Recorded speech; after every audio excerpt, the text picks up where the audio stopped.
Današnji povod za okupljanje je obeležavanje 10. Dana invalida. Okupili smo se ovde radi predavanja poštovanog profesora doktora Steve Peše i na neki način radi obeležavanja kraja Helendarskih godina.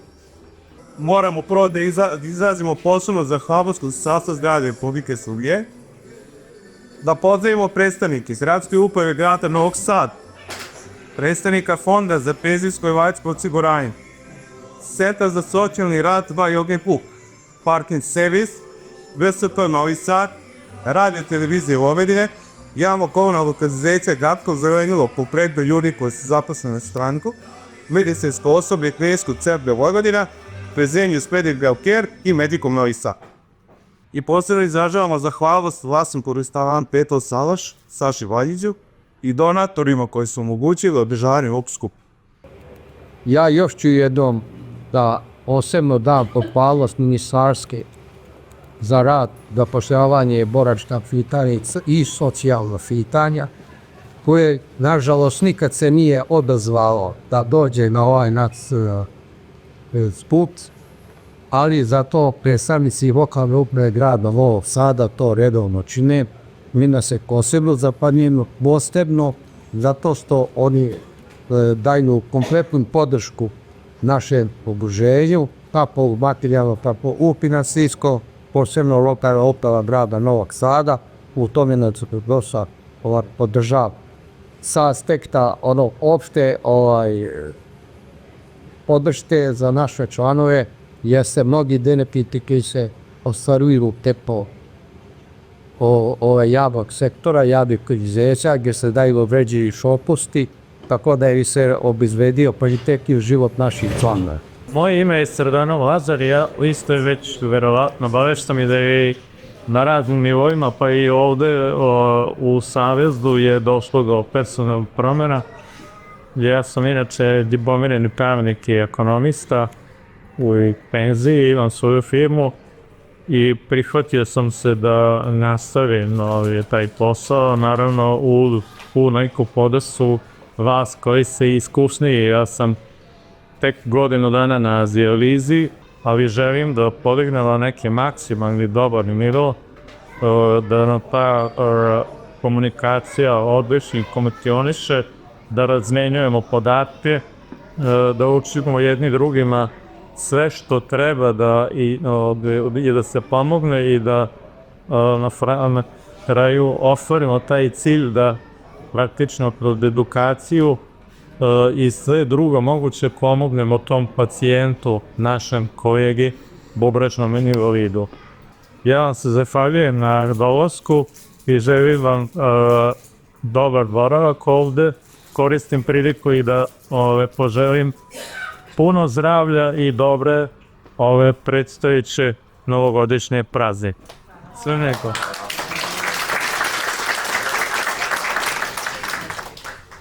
Što bi rekli maratonci, a sad malo ona, sad nije ona, sad je on malo.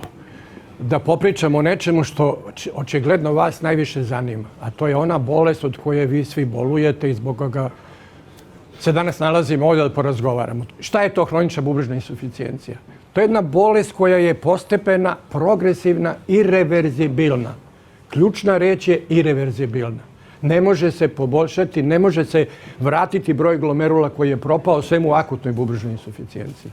Znači, u hroničnoj bubrežnoj insuficijenciji to je znači postepeno, progresivno, irreverzibilno propadanje nefrona do one granice kada preostali broj ne može zadovoljiti potrebe organizma i održi homeostazu organizma. Šta je to nefron? Znači, to je osnovna funkcionalna jedinica bubrega. Ako smo rođeni na vreme, posle 10 lunarnih meseci, trebalo bi da imamo oko 2.300.000 nefrona u oba bubrega, znači po 1.150.000. Kako bolest napreduje, tako se broj nefrona smanjuje i kada dođe na neku granicu, vidjet ćemo od 700.000, javlja se hronična bubrežna insuficijencija. Zašto je taj nefron važan? Zato što ima jedan deo koji se zove glomerul. Taj glomerul je ono mesto gde arterijski deo krvnih sudova prelazi u venski, u ovoj Bowmanovoj kapsuli, ovoj jednoj kesici koja stoji oko njega, i u toj kesici se stvara primarni urin. Šta je primarni urin? Znači, to je sve ono što prođe kroz kapilar izađe u bombonu kapsulu sve mu uobličenih elemenata, to su eritrociti, leukociti, trombociti i teških elemenata, odnosno više belančevina, preko 500 daltona. Znači to su IgE, nefropatije i tako dalje. Znači sve ostalo se izruči u bombonu kapsulu. Posle toga ulaze u Henleovu petlju. Znači ulaze u proksimalni tubul, Henleovu petlju, distalni tubul. Neću mnogo da vas maltretiram, ali je vrlo važno da znate da u tim tubulima se vrši reapsorpcija svega onoga što je potrebno organizmu.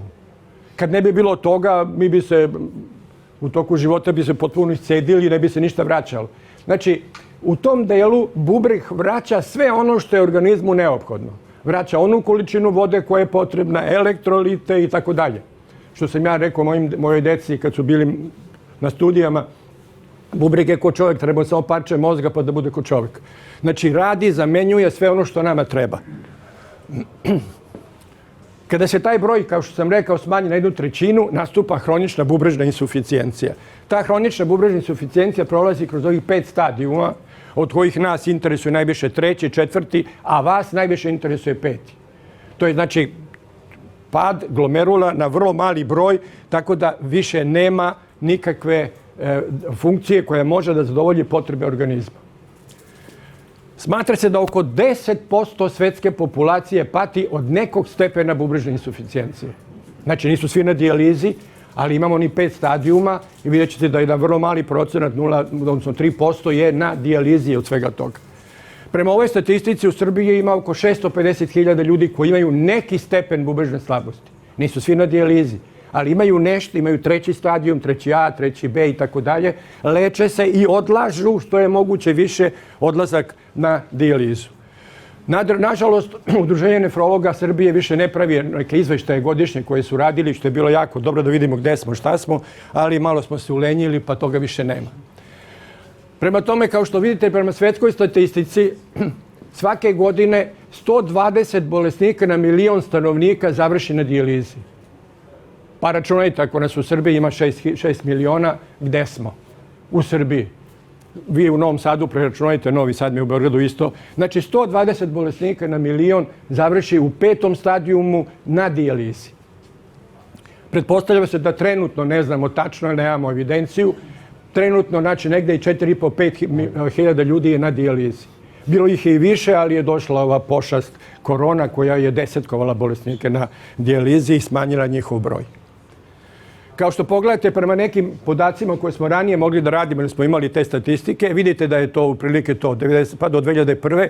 broj novih bolesnika na dijalizi je 108, 123, 100 i tako dalje. Znači tu smo između 100 i 120 bolesnika na 1.000.000 stanovnika. Zašto ovo potenciram? Hoću da kažem koliko je to ozbiljna bolest. I po društvu ozbiljna bolest i sve ostalo. To košta, manje više, to sad ovog trenutka nije bitno, ali košta. Dijaliza košta, dijaliza je vrlo skupa metoda, ali na svu sreću omogućava normalan život. Ne normalan, ali jedan normalniji život bolesnika. Kao što vidite, opet prema podacima van naše Srbije, ovo su procenti, u stvari, ljudi koji boluju od određenih stepena. 5. stepen, odnosno manje od 15, odnosno ljudi na dijalizi je, kao što vidite, svega 0,3, znači vrlo mali procenat bolesnika. Stoga možemo da zaključimo da je dijaliza ili dijalizni bolesnik samo vrh ledenog brega. To je ono što mi samo malo vidimo, sve ono drugo je ispod, ali je vrlo važno, jer od toga što je ispod zavisi koliki će procenat biti oni koji će doći na dijalizu. Znači moramo da se dogovorimo kako, šta, na koji način da se ponašamo, lečimo i tako dalje. Koji su osnovni simptomi? Pa to je anemija, hipertenzija, osteodistrofija. Te 3 osnovne stvari koje vas sve, nažalost, najviše muče i s kojima trebamo da razgovaramo da bismo mogli da vam pomognemo. Osnovni princip lečenja terminalne bubrežne insuficijencije. Znači to je ono kada je clearance pao na ispod 10, 6, 8, to je dijaliza, odnosno hemodijaliza kao takva. Sve počinje, odnosno, dakle, potiče ime dijaliza. Evo iz 1854. godine Thomas Graham postavlja te principe dijalize. U stvari šta je uradio? On je podelio pergamentom, podelio 2 posude, u jednu je stavio koncentrovani rastvor, u drugu je bio koncentrovani rastvor, a gore je bio manje koncentracije. Kada je to sve spojio, voda je pratila svoj gradijent manje koncentracije, prelazila u drugi i dolazilo do izmene koncentracije u oba ova departmenta. Taj prolazak on je nazvao dijaliza. A pošto se kod nas radi o krvi, a ne radi se o nekim supstancijama, onda je to dobila ime hemodijaliza. Šta je po definiciji dijaliza? Kretanje hidrosolubilnih, znači u vodi rastvorljivih molekula kroz polupropustljivu membranu. To je dijaliza. Dalje, 2012. Abel pokušava da napravi prvi vivi difuzor, nije uspeo. Ovako je to izgledalo, bilo je vrlo interesantno, ali nije uspelo. 24. godine Haas pokušava da napravi prvu humanu dijalizu. Opet jedna skalamerija od aparata. Nažalost, evo, to je prva bolesnica koja je imala akutnu bubrežnu insuficijenciju uslijed kriminalnog abortusa. Nije uspela, 15 minuta je trajalo i završilo se smrću, ništa nije uspelo. On pokušava naredne godine to isto kod ovog jednog mladog čoveka, ne uspeva i zabranjuju mu da radi to jer smatraju da radi vivo eksperimente. I sad je interesantna stvar. Sred rata, 43. godina, William P. Kolf, znači u sred rata on napravi prvu uspešnu dijalizu u Kempenu u ovoj ovakvoj kući na ovakvim aparatima. Eto, imali smo sreće, iako je bila situacija kakva je bila. Ovako je to izgledalo, to kako zvali su ga bure koje je radilo, ono je bilo pripremljeno na ovaj način da bi se vršila dijaliza. Kasnije se stvaraju ovi pločasti dijalizatori gdje se slagale membrane, bilo je to mukotrpno, ovako su bili dijalize, punile su se po nekoliko litara fiziološkog rastvora da bi mogli. Kasnije dolaze ovi coil dijalizatori, pa dolaze pločasti dijalizatori i na kraju dolaze ovi kapilarni koji danas mi svi koristimo i s kojima smo manje više svi zadovoljni. Znači, vrlo veliki broj kapilara koji se kupaju u dijaliznoj tečnosti, kroz kapilare teče krv, okolo teče tečnosti, dolazi do dijalize i razmene vode, supstancija i tako dalje. Evo nekadašnji aparati kako su izgledali, glomazni, veliki. I sad imate veliki broj novih aparata koji su apsolutno kompjuterizovani, rade fantastično. I šta je osnovni princip kod aparata? Mora da štiti bolesnika. Bilo šta da se desi, da aparat osjeti nešto što može da ugroži bolesnika, aparat staje. Ili signalizira ukoliko to nije opasno po život bolesnika, a ako je opasno po život bolesnika, aparat prestaje da radi. Vi to najbolje znate. Ne daj Bože koagulacije, ne daj Bože embolije i tako dalje. Dalje, 46. godine, vidite, pravi se prva, odnosno dijaliza sa merljivom ultrafiltracijom, što je jako značajno da se čovjek ne precedi, da izvinete na izrazu. Scribner 64. godine formira šant. Prvi šant, znači ranije se stalno bolo, posle on formira ovakav jedan šant, sve je van tela, znači ubode se arteriju u venu, a ovo drugo stoji iznad. Nije baš bilo jako dobro i onda dolazi 66. godina, Brescia i Cimino, prave AV fistulu. Znači ovo što svi ili svi koji ste na dijalizi imate trenutno. AV fistula, spaja se arterijski i venski krvni sud i stvara se fistula. Ajde da pomenemo i Srbiju. 68. godine, znači profesor Jovanović donosi prvi aparat za dijalizu u klinički centar Zvezdara i tako počinje dijaliza u Srbiji. Kasnije se to sve razvija i tako dalje i na kraju Goč otkriva tu kinetički model. Šta dobijamo mi dijalizom? Dakle, vi dobijate dijalizom uklanjanje hidrosolubilnih uremijskih toksina. Znači, urea, kreatinin, sve se to uklanja tokom dijalize. Druga stvar, uklanja se višak tečnosti. To je ono što mi merimo kad vi dođete 3 kile, 2 kile, kilu i po, 8 kila, nažalost. Treba skinuti i tako dalje. Druge strane, reguliše acidobazno stanje. Vi znate da su zbog bubrega koji radi, koji nema tamo produkciju nečega što treba, postoji acidoza. Ta acidoza ugrožava život od bolesnika.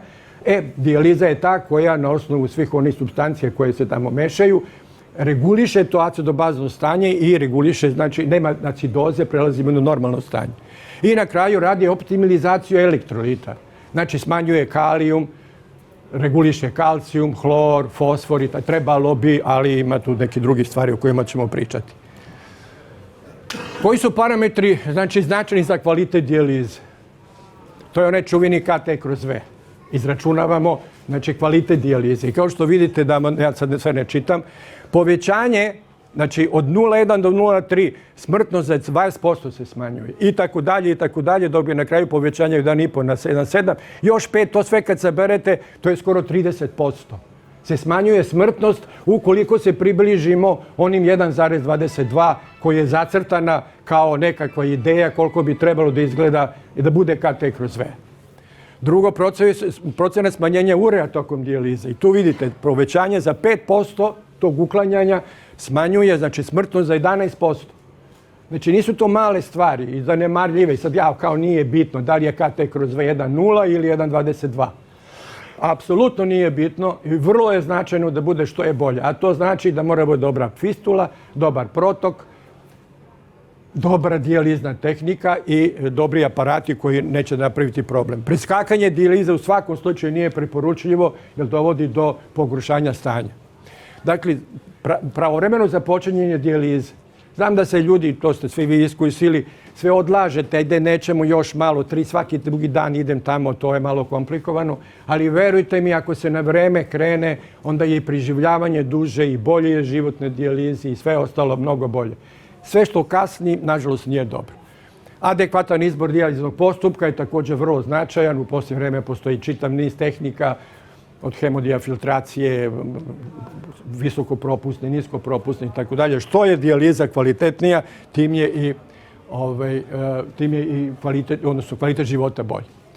Znači, kako ostvariti sve ovo da dijaliza bude dobra? Šta uraditi? Pravovremeno uključenje na dijalizu. Vama to više ne moram da pričam, vi ste se uključili, ali je to vrlo bitno za one koji treba da se uključe. Ne čekajte, ne terajte cara do duvara. Znači, ajte malo ranije krenite, znači 10, 11, 9, ne treba čekati clearance da bude 6, 5, 4, pa da onda krenemo sa dijalizom. Adekvatan izbor dijaliznog postupka. Mi danas u posljednje vrijeme jako forsiramo hemodijafiltraciju, jer smatramo da je jedna od najboljih dijaliznih postupaka i pokazala je to po smanjenju smrtnosti i tako dalje. Dalje, prevenirati kardiovaskularne komplikacije. Tu su hipertenzija, anemija i tako dalje, hiperparatiroidizam i ostale stvari. To je sve ono što treba uraditi da bi dijaliza kao dijaliza bila dobra. Adekvatna dijaliza, ono smo rekli, znači treba da bude preko 1,22 nadalje. Ako nije takva, treba vidjeti šta je razlog, zašto to nije to, da li je brzina pumpe, da li je fistula, da li je nešto drugo u pitanju. Treba gledati da to, ako je moguće, bude što je kvalitet. I na kraju, dijetetski režim, tu ste vi sad, to je stvar u vašim rukama. Kad mi kažemo i kad vas molimo, nemojte doneti više od 3 litre tečnosti, a vi dođete sa 8 litara, 7, 5, ne znam nija koliko, onda počinje rasprava šta nisam ja, nisam ja, samo popio čaj, ništa više, pa koliko ste to čaja popili, lonac čitav. Znate, od 7 litara koje donesete, kaže jeo sam, ma ne možete doneti više od 1,5 kg suve mase. Sve ste ostalo doneli vodu. Ja znam da je zabranjeno voće najslađe voće. To je stara poslovica. Ali morate sebe dovesti u nekakav red. Vi ste sebi najveći lekar. Mi smo tu da pomognemo, ali vi ste ti koji treba da kažete, ej, stani, polako. 1,5 litara dnevno popijte, vidjet ćete, bit će sve u redu. Za 2 dana 3 litre, malo, plus vi mokrite po nešto, još malo mokrite. Ne samo što mokrite, nego imate onih 500 ml se izgubi dnevno perspiracijom, disanjem, znojenjem, stolicom i tako dalje. Znači, izgubit ćete 500, umrećete 1000, 2 litre da donesete ovako. I plus ono malo gore što ste pojeli, bit će 3 kile, ma divota, za 4 sata nema da brinete. Jako dobra dijaliza, duga dijaliza, dobar život van dijalize, što je jako važno za vas. Šta ne dobijamo dijalizom? Znači, ovo smo dobijali dijalizom. Šta ne dobijamo dijalizom? Znači, nema zamene endokrine funkcije bubrega. Bez obzira što se to neće da kaže, bubreg je jedan značajan endokrini organ. Na prvom mjestu, što je za vas najinteresantnije i najpotentnije, to je da on proizvodi, znači javlja se anemija koja je hiperproliferativna, normohromna i normocitna. To je manje važno za vas, ali šta je razlog? Na prvom mjestu je nedostatak eritropoetina. Zato što propadaju bubrezi, kao što smo rekli, smanjuje se broj nefrona funkcionalnih. Ako se smanji broj nefrona, smanjuje se i broj onih tubulocita koji proizvode eritropoetin. Ako nema eritropoetina, nažalost, razvija se anemija. Ne samo zbog toga, ima i drugi stvari koji dovode do pojave anemije, ali je deficit eritropoetina na prvom mjestu i najznačajniji. Evo ostali faktori. To su remijski toksini, svi ostali koji se tu javljaju. Dalje tu je Deficit gvožđa. Vrlo značajan za vas. Zašto? Zato što tokom dijalize, vidite, gubi se negde oko 4 do 20 ml krvi. Bez obzira koliko mi to pazimo, koliko gledamo da svaki eritrocit gurnemo nazad. Ali to se dešava. Uzimaju se uzorci za biohemiju. Jedan put mesečno vadimo krv, uzimamo 10 kubika, nije to malo. Drugo, putem urina. Postoje neke bolesti koje su praćene hematurijom, prostata, ne daj Bože tumor, mokraćne bešike i tako dalje. Dalje, preko gastroenternog trakta, krvarenje želuca, ne pazite na dijetu, razvija se ulkus i tako dalje. Prema tome i to. Menstruacija kod onih mladih dama i dama koje imaju još uvijek menstruaciju također. To je gubitak krvi koji također doprinosi pojavi anemije.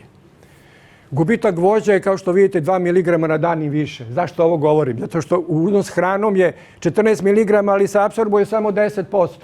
Znači 1,4 grama vi resorbujete iz digestivnog trakta, ali ste izgubili 2. Znači uvijek ste u minusu 0,6. Znači samo dijetom, to je poenta, samo dijetom je nemoguće nadoknaditi količinu gvožđa koja je neophodna da bi krvna slika bila u redu. Aluminijum. O njemu se jako mnogo pričalo i ranije, i zato što smo imali problem sa pripremom vode. Voda je bila loše pripremana, aluminijuma je bilo mnogo i onda je bilo tu povećanje aluminijuma i dolazilo je do svih ovih stvari o kojima govorimo. Danas imamo fantastičnu pripremu vode svi i nema više razloga da brinemo o aluminijumu. Peros, znači na usta, sve što ste uzeli, priča je za malu decu, to sad namjerno ove farmaceutske kuće rade, neće da nam daju onaj fantastičan lek koji smo imali, aluminijum hidroksid. Zato što je jeftin. Njih to ne interesuje, sad nam daju neke lekove koji koštaju đavo i po, a ne mogu da stanu na trag aluminijum hidroksidu. Razlog je kao reapsorbuje se aluminijum, nemoguće. On se ne reapsorbuje u digestivnom traktu. I ranije kad smo imali aluminijum hidroksid na dispoziciji, za mjesec i po dana fosfor je padao fantastično. Fantastično. Sad, da vam ne pričam dalje, neću da ulazim u detalje, sad smo smislili razne, ne znam nija šta, džiđe-miđe i sad mi imamo problem. Hiperfosfatemije, hipokalcijemije, varat hormonam raste i tako dalje i tako dalje. Deficit folata, također, vrlo bitan, zato što je značajan za sintezu i tako dalje, za čitav niz stvari koje je neophodno da ne bude anemija. Hemoliza. Ne treba zaboraviti taj jedan postupak. Znači nešto što može dovesti do hemolize. To su pre svega procesi dijalize. Pregrani dijalizat. Znači mora da bude pažljiv, da se tu gledamo. Toksini, formaldehid. Mi više ne koristimo formaldehid za sterilizaciju dijalizatora. To se ranije jako koristilo i onda se pokazalo taj formaldehid ima uticaja i dovodi do hemolize eritrocita. Vi sećate se, da li se sećate, ovi stariji se možda sećaju, pre 15 godina, kada je cela smena u Zagrebu umrla na dijalizi. U isto vreme u Španiji cela smena je umrla. Ljudi koji su radili na dijalizi, doktori, otišli su u penziju. Bez obzira koliko su godina imali, nisu mogli da izdrže to. Ne daj Bože, ja ću se prekrstim što kaže, ne daj Bože bilo čega sličnog, ali to je strašno. To je šok za organizam, to je šok neverovatan da vama cela smena od 15 ljudi umre. U istom danu.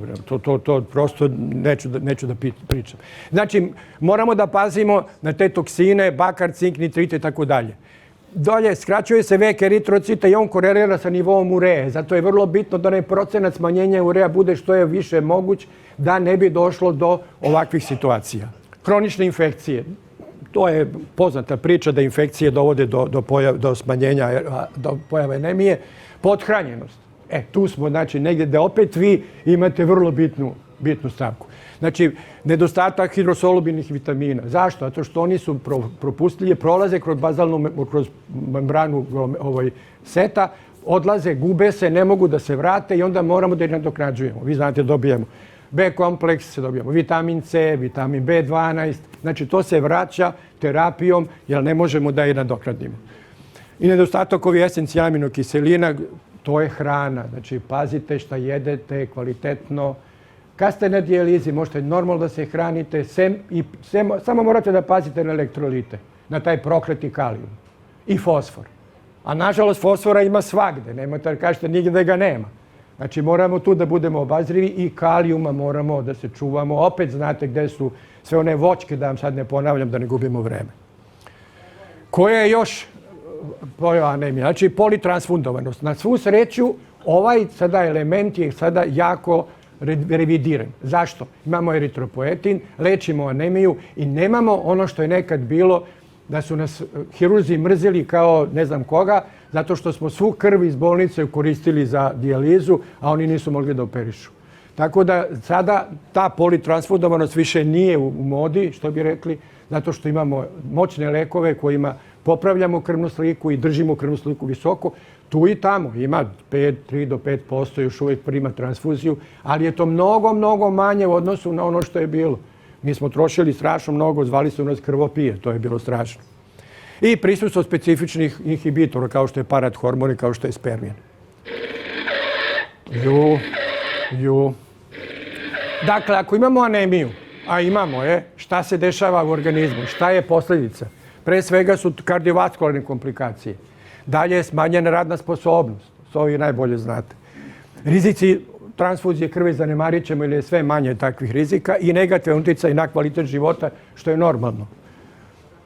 Pa koje su kardiovaskularne komplikacije? Pre svega to je povećanje udarnog volumena srca. Zašto je to važno? Zato što kod povećanja udarnog volumena srca, srce se zamara. Srce počinje da radi kako se rodite, odnosno čim se stvori organizam u telu, u uterusu žene, pa dok ne umre, srce radi. Znači, ajde da pokušamo da mu pomognemo da ne radi suviše mnogo i suviše, da se mnogo ne raubuje, što bi rekli. Drugo je nestabilna angina pectoris, koja također i hoće da bude prisutna, i hipertrofija leve komore kao posljedica upravo onog prvog, kad srce više radi, ono hipertrofiše, a kad je hipertrofisala leva komora, automatski to srce postane manje vredno, brže se zamara i dolazi do raznih drugih komplikacija, sad da ne ulazimo u to. Evo kao što vidite, bolesnici sa anemijom i bez anemije. Angina pectoris, duplo više ljudi ima anginu pectoris u odnosu na one koji imaju koji nemaju anemiju. I ostale stvari, akutna ishemija, infarkt miokarda, srčana insuficijencija, sve je to dupčak. Pogledajte, smrtnost je 3 puta veća kod onih koji imaju anemiju od onih koji nemaju anemiju. Što znači da moramo da obratimo pažnju na anemiju i da moramo da lečimo tu anemiju. A hvala Bogu imamo sada sredstva kojima možemo da upotrebimo da tu anemiju popravimo. Uz vašu pomoć da sprečimo taj gubitak eritrocita, bilo digestivnim traktom, bilo menstruacijom, bilo urinom, znači da nam prijavite kad imate, da vidimo šta je razlog, da sprečimo to, da se spreči gubitak. A mi moramo da pazimo da gubitak krvi tokom dijalize bude što je moguće manji i znači da ne radimo nešto što bi to pogoršavalo. A ono što moramo da uzmemo rezultate moramo. Dakle, smanjena radna sposobnost, to je drugi tamo parametar koji smo govorili, zato što je smanjena difuzija u plućima. Nema eritrocita, nema prenosioca kiseonika. Čovjek se brzo zamara, znači nemate radnu sposobnost. S druge strane, smanjena utilizacija kiseonika, znači nema ga. Prema tome ne možete da ga... I snižen je radni kapacitet, što je normalno. Nema toga, vi znate i sami kad ste imali anemiju, verovatno se sećate, da ste se brzo zamarali, da ste bili pospani, da niste mogli da funkcionišete kao što bi to želeli. Šta sad, koji su principi lečenja? Vrlo jasno. Znači, to je zamena onoga, odnosno nadoknad onoga čega nema. A to je, znači, eritropoetin. Da li je to rekombinovani humani, aranes, mircera ili neki drugi, to sad nije bitno. Bitno je samo da bolesnik dobija eritropoetin. A eritropoetin, evo samo se podsjetimo, znači 80. godine je Amgen ga je napravio. A 83. 3 godine kasnije od mladih kolega je uspeo da napravi rekombinovani humani eritropoetin. Ono što mi danas koristimo. U ovom ili onom obliku. Znači ovaj rekombinovani humani eritropoetin, on je bio kratko delujući i morao se davati svakoga dana. Za razliku ovih novih koje sada imamo, koji su dugo delujući, pa se daju jedanput nedeljno, jednom u 2 nedelje, jedanput mesečno, sve u zavisnosti od toga koji je stepen anemije prisutan kod bolesnika. Ovo su neke njegove karakteristike, ne bih vas s tim zamarao, ali u svakom slučaju, znači 80. godine je otkriven, a 89. godine ga FDA, ta čuvena američka agencija, stavlja na listu lekova koriste. I mi smo 89. godine u Srbiji počeli da ga koristimo i od onda pa do sada celo vreme ga koristimo. I evo što kaže, oko 2 miliona korisnika trenutno ima, ja mislim da ima i više od ovoga. Ovo je malo. Znači, gde se taj eritropoetin sintetiše?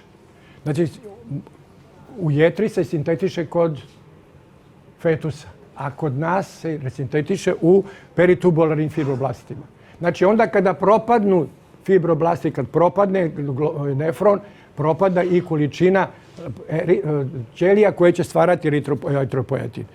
Prema tome, treba se boriti koliko je moguće da se sačuva ono što još imamo da bi mogli da taj eritropoetin se proizvodi koliko je moguće. Koja je kontrola? Šta kontroliše? Pre svega hipoksija. Znači, nedostatak kiseonika, a anemija je praćena nedostatkom kiseonika, jer nema transportera, onda dolazi do hipoksije i to je najjači stimulan za lučenje epoetina. Tako da ima sad ono kontrak u jedno i drugo.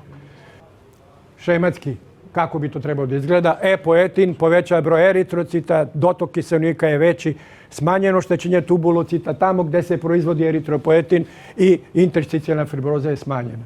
Sve se to smanjuje i omogućava da to što je preostalo od nefrona proizvodi koliko toliko eritropoetina uz eritropoetin koji ćemo mi dati sa naše strane, sa spoljne strane.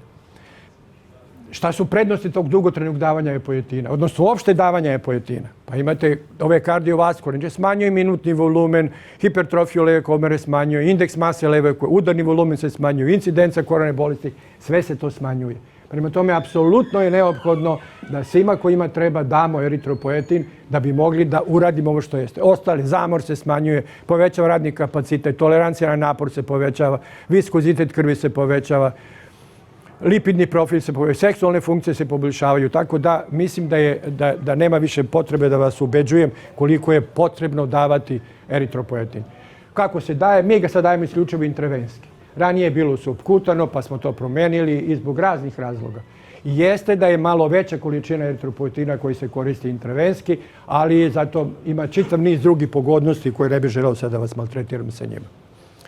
Koje su komplikacije prilikom primjene? Pre svega to je hipertenzivna reakcija. Kada smo krenuli sa eritropoetinom nismo imali iskustva nikakva i imali smo te nekakve hipertenzivne reakcije, čak je bilo i nekih vrlo ozbiljnih reakcija, ali smo vrlo brzo ušli u ritam, našli smo kako to treba da se radi, tako da toga više nema.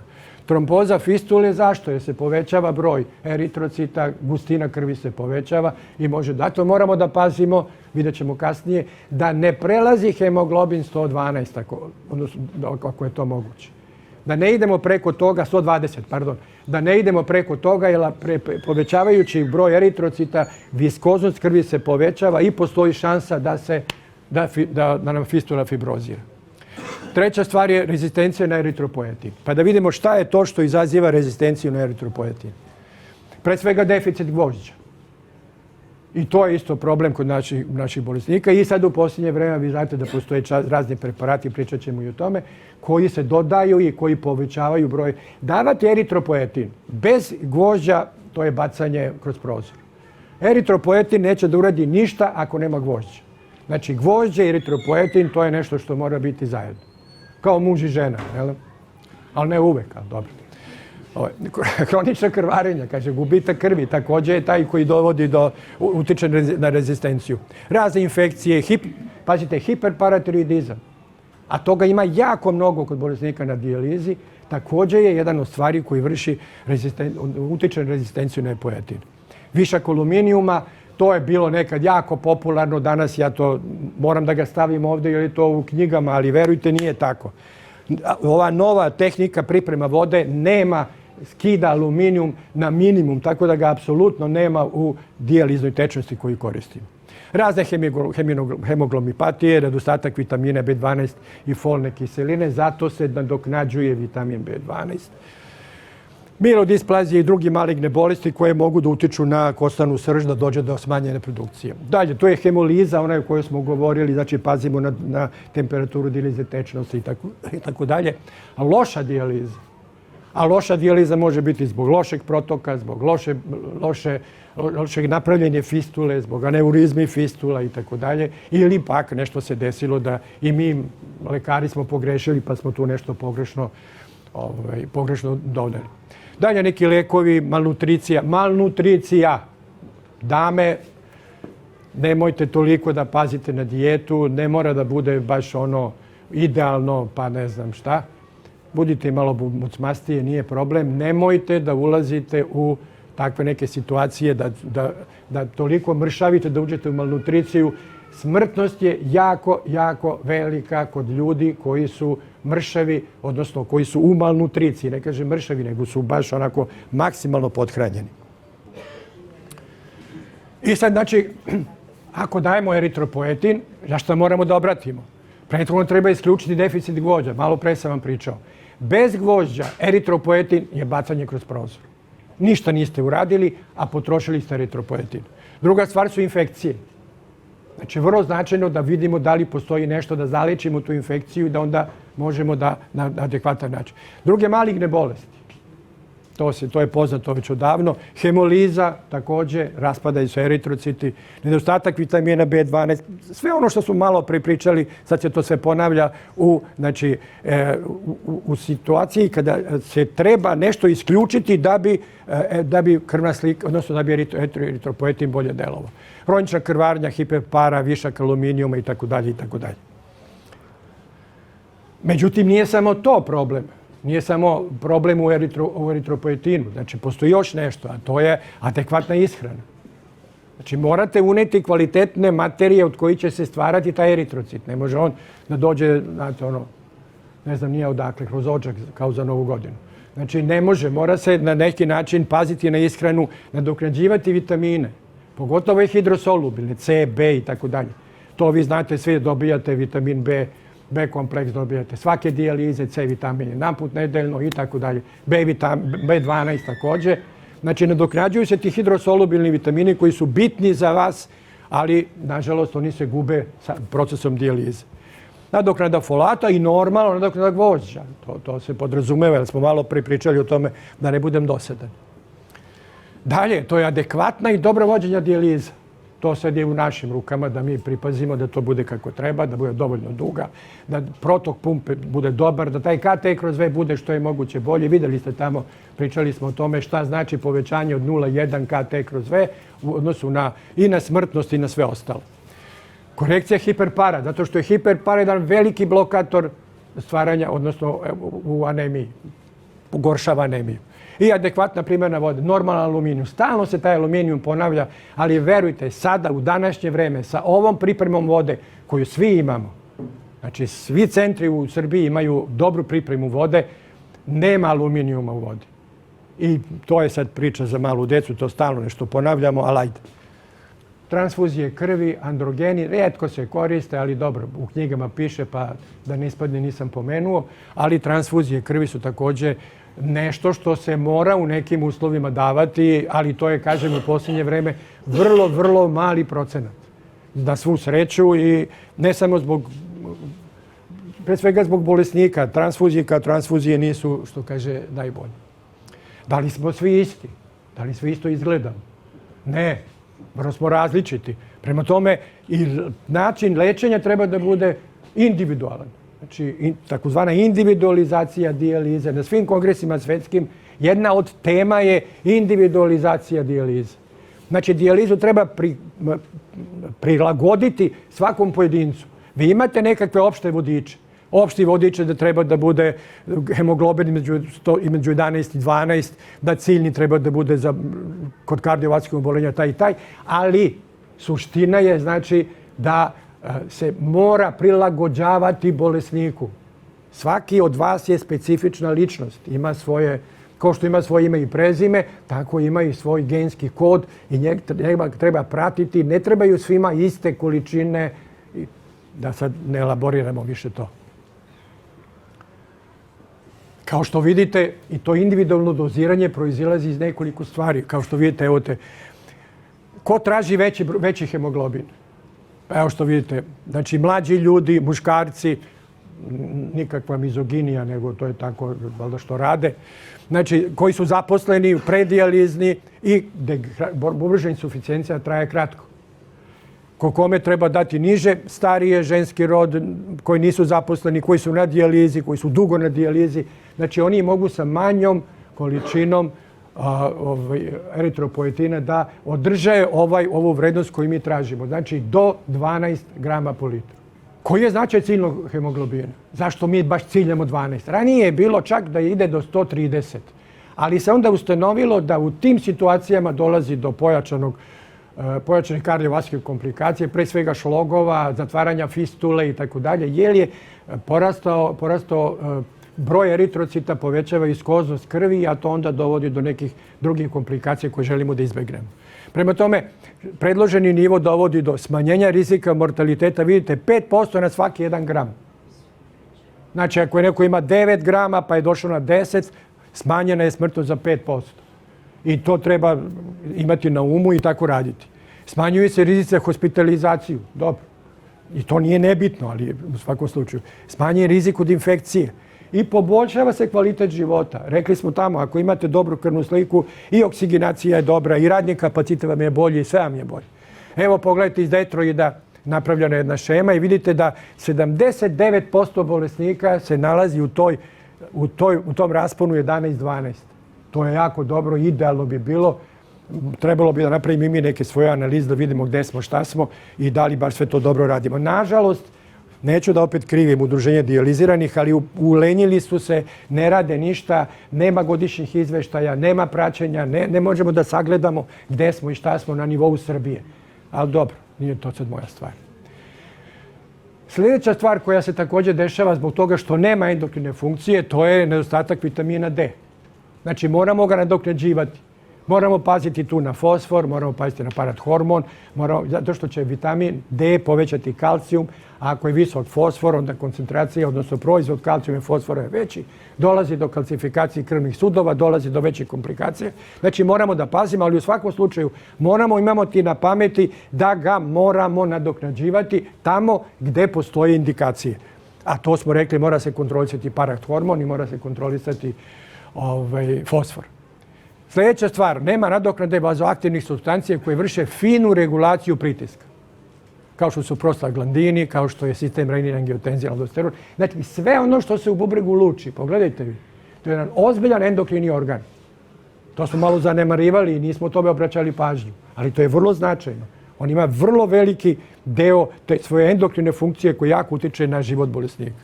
Znači, potrebni su antihipertenzivi ukoliko postoji povećan pritisak. Nadoknada gvožđa, znači može ferlecit, morate obratiti pažnju da ovaj preparat može da izazove alergiju koja možda bude vrlo opasna. Kažu 1 na 10.000 ima takvu reakciju, zato bi trebalo kod prve primjene ovoga leka da se napravi onako desenzibilizacija, da se daje pomalo pa da vidimo šta je. A da ne bi to radili, mi imamo drugi preparat kao što je ferovin, koji nema koji apsolutno ne izaziva nikakvu alergiju i ne izaziva nikakve opasnosti, a odličan je preparat za nadoknađuje ono što tog trenutka nemamo, a to je, znači, nadoknađuje gvožđe. Moramo, znači, da nadoknadimo hidrosolubilne vitamine. To po 5. put pričamo, jer oni nestaju tokom dijalize. Njih nema u dijaliznoj tečnosti, prema tome sve što je u krvi prelazi u vodu i oni u tu dijaliznu tečnost i njihova se količina smanjuje. Prema tome moramo nadoknađivati B vitamin, C vitamin i ostale stvari. Fosfor. Vidjeli ste po vašim rezultatima da vam je fosfor posle dijalize nizak ili niži. Međutim, ako za sat ili 2 ponovite ponovo fosfor, on će biti opet visok. Zato što dolazi do rebounda, izlaska fosfora iz ćelija, gde je on stokiran. Znači, on padne u cirkulaciji, ali nažalost ostaje u ćelijama. Znači, šta nam je činiti? Prevencija hiperfosfatemije dijetom. Lepo i lako reći, teško ostvariti. Fosfora ima svagde. Tako da sad tu nešto odraditi, odmah da se dogovorimo, nema sad da jedemo sve, nema to veze, ja ću da jedem pa baš me briga. Nije. Ali odmah da znate da nećete učiniti nešto jako značajno, ali morate paziti šta jedete. Morate da pazite, ljudi, nema druge. Morate pomoći sami sebi, a pomoći nama koji vas lečimo, jer to posle nije dobro. Znači, upotreba vezivača fosfora, nažalost, tog više nemamo. Sa aluminijum hidroksid je bio bog. Sad ga više nemamo, prešli smo na kalcijum, kalcijumske antagoniste. Imamo rezultate kakve imamo, mučimo se, ali uspevamo nešto da uradimo. Parathormon, također značajan, vrlo značajan. Nažalost, kod naših bolesnika postoji velika molekulska težina, ne dijalizira se, ostaje u cirkulaciji. Sve što izluči paratiroidna žlezda, to ostaje i dolazi do problema. Znači, moramo paziti, lečiti i tako dalje. I na kraju, šta reći? Dijaliza kao takva je trenutno najsavremeniji način lečenja. Nije apsolutno dobra, nije apsolutno, da je kažemo, nezamenljiva, ali ipak omogućava jedan kvalitetan život. Zašto? Omogućava dobru rehabilitaciju bolesnika, ukoliko je dobra, kvalitetna, KT/V visok i tako dalje. Omogućava prihvatljive restrikcije u ishrani. Znači, ne morate sad baš ništa. Možete da jedete malo, ali morate malo pripaziti šta jedete. Dalje, omogućava zadovoljavajuću produkciju eritrocita, zato što ćemo smanjiti određene stvari, ove toksine o kojima smo govorili i tako dalje. Održava normalnu vrednost krvnog pritiska, što je vrlo za vas važno i značajno. I drugo, prevencije uremijske neuropatije, što je opet jako značajno. Prema tome da zaključimo. Sve ovo, znači dijaliza kao takva omogućava da što je više moguće normalnu dužinu i kvalitet života bolesnika na dijalizi. To je naša suština i zato radimo sve. I druga stvar, dobra klinička tolerancija sa minimalnim problemima tokom dijalize i u interdijaliznom periodu. Znači, to je ono čemu mi težimo i što mi želimo i što mi radimo i zašto se trudimo, pa neki put i vas maltretiramo, a i vi nas maltretirate i tako dalje. Dužan sam hipertenziju i ovo, ali to ćemo nekom drugom prilikom, već sam vam dosadan. I na kraju bih vas molio da pročitate ovo što je rekao vladika Nikolaj Velimirović, jer ovo je, verujte, osnovna dilema nas koji vas lečimo. Verujte. Što kaže, Bože, daj mi snage da podnesem ono što se ne može promeniti. Daj mi hrabrosti da promenim ono što se može promeniti. I daj mi mudrosti da razlikujem prvo od drugog. Hvala vam lepo.